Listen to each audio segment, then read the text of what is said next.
We got 6 days until we're kicking off on Monday Night Football against the Detroit Lions, and I could not be more excited. The Ravens open up as a 5.5 home favorite, 5.5 point home favorite, and let me just tell you, I think this one's going to have a lot of fireworks. Before we get going into today's preview, I need you guys to do me a favor and like today's video. I look back at the preview we did for that Bills game. We only got 180 likes on it. I need us to get at least double that to make sure we can guarantee the Baltimore Ravens beat the Detroit Lions.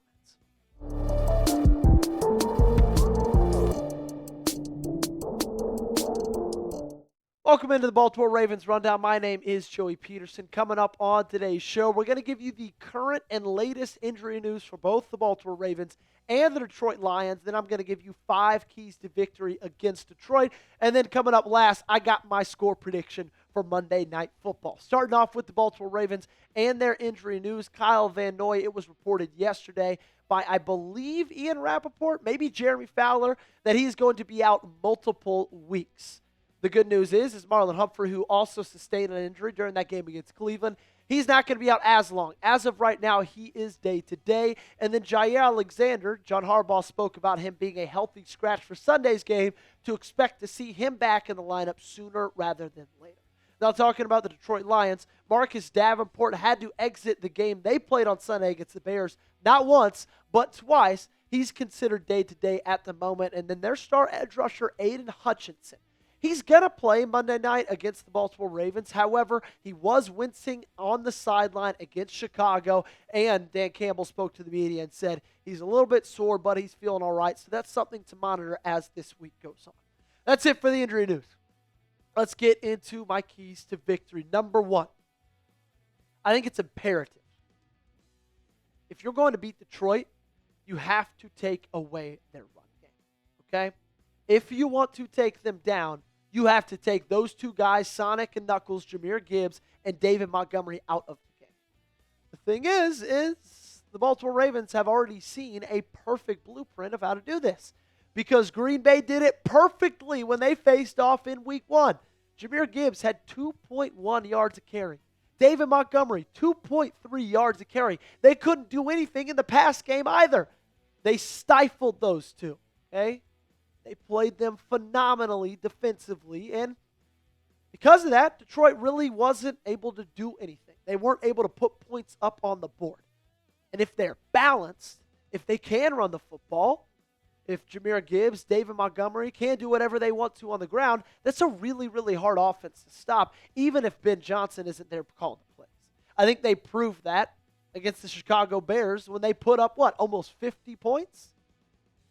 The Baltimore Ravens rush defense is going to have to take a step up. This was something last year that we really did not have to worry about. The pass defense sucked in the first 11 games, but we could always count on that run defense. Unfortunately, it's not necessarily the same this year. Now, it is just a 2-game sample size. You're going to learn a lot more about this team the more weeks we get throughout this season, but still, 111 yards per game on the ground, 17th best. And you played Buffalo, who has a good rush defense, rush offense, not a phenomenal one. And then Cleveland. Are you kidding me?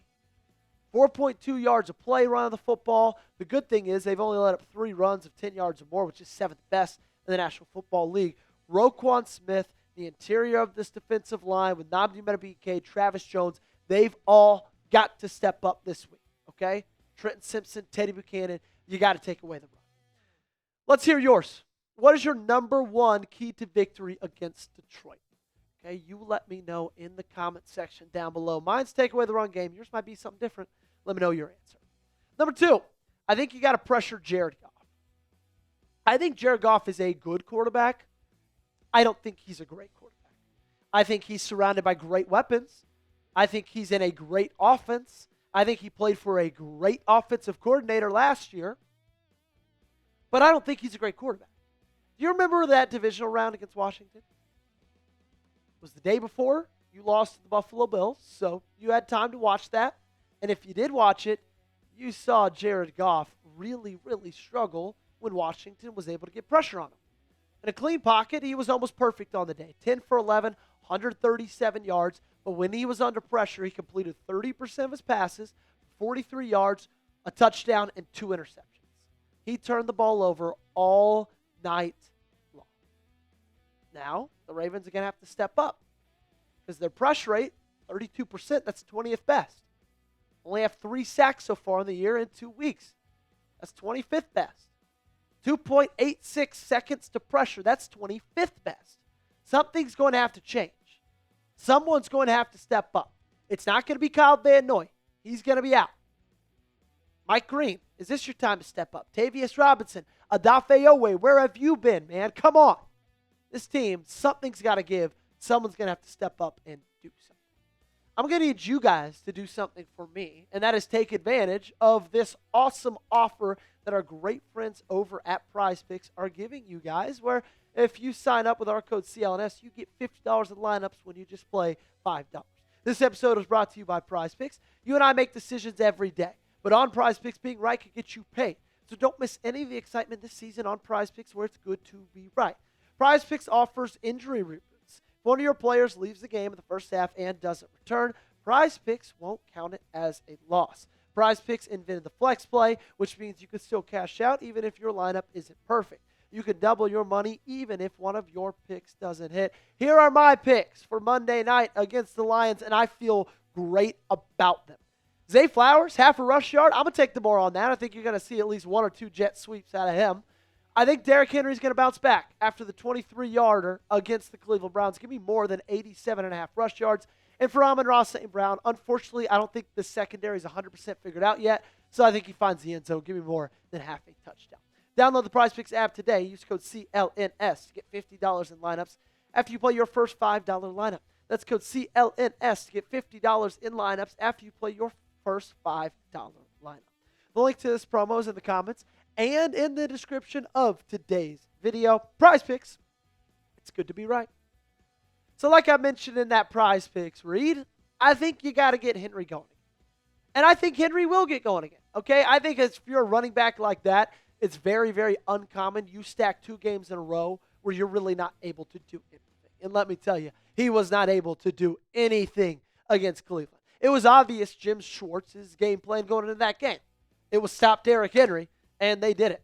He had 11 carries, which is the lowest he's ever had since he came to Baltimore, for 23 yards, which is the lowest he's ever had since he came to Baltimore. He's only had 1 game since 2020 where he had lower than 23 yards. Cleveland did great defending him. You got to make sure that Detroit can't do great defending him as well. Because, like most teams in the National Football League, this offense is just better when it's balanced. Lamar Jackson is a better quarterback when it's balanced. Now, don't hear me and think I'm saying Lamar Jackson can't beat you with his arm, because he can. I firmly believe that. But I just like this team's chances a hell of a lot better if they're able to run the football. Because guess what? They got one of, if not the best running back in the game right now in their backfield. And it opens up so many other things. So hand it off to them early. Get them going early, because once you're able to do that, you're going to be able to drive the football. Number 4, I think you could take advantage of Detroit's secondary. We talked run the football. Now let's talk passing the football. Because they've got a lot of really good parts of this team, parts of this roster, but they do have deficiencies in the secondary. Brian Branch is a hell of a player. They added DJ Reed in free agency. He's a hell of a player as well. But like outside of those 2 guys, there's not much in Detroit's defense that scares me a ton. Now they're good at pressuring the quarterback. Aidan Hutchinson just got his first sack back since he broke his leg last season when playing the Dallas Cowboys. But if you remember how he started in 2024, I believe he had 7.5 sacks in like 5 games. Dude was on an unbelievable tear to start the season off. I would not be surprised if he kind of gets back into that same rhythm sometime very, very soon. So you're going to get pressure. They're going to be able to do that. Can you find those open guys, and can those wide receivers take advantage of that secondary? Can Todd Monken take advantage of their secondary and scheme those guys up?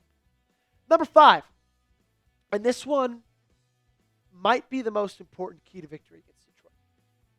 You got to make the play late. These are 2 really good teams.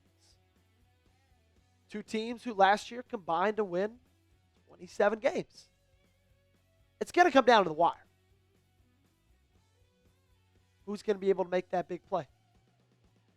who's going to be able to make that big stop, make that big throw, make that big catch, make that big kick.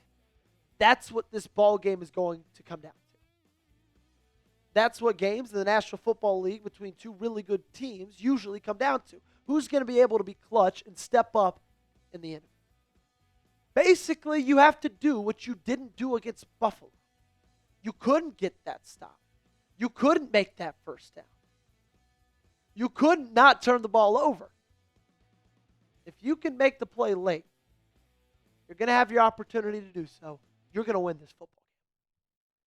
And it's important to do that because you got a hell of a schedule coming up after Detroit.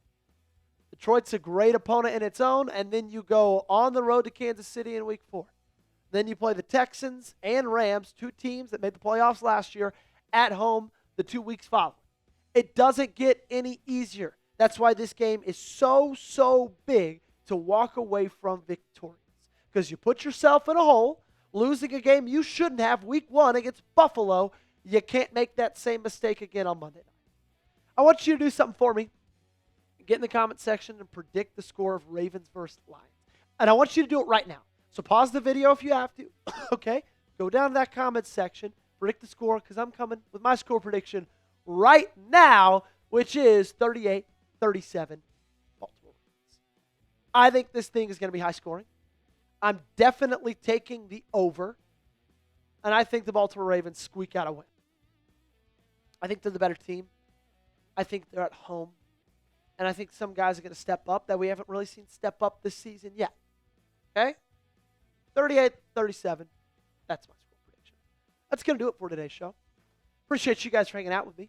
As always, I'm on Twitter. I'm on Instagram. Links in the comment section. And while you're down there in the comment section, make sure you hit that big red subscribe button. You can't miss it, and it locks you in for day of the coverage.